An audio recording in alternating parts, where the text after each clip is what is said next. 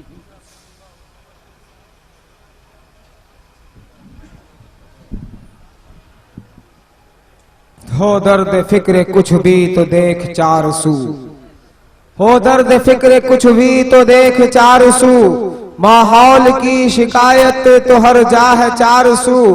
وہ کون سا بگاڑ ہے جو پائے نہ چار سو, ایمان ہو اخلاق ہو بگڑا ہے چار سو. اور درد ملت ہے تو آواز اٹھانی ہوگی, درد ملت ہے تو آواز اٹھانی ہوگی, صورت حال زمانے کو بتانی ہوگی. اور تو جو اٹھ جائے بے حیائی اور بے پردگی کے خلاف, تیرے ایمان کی یہ زندہ نشانی ہوگی.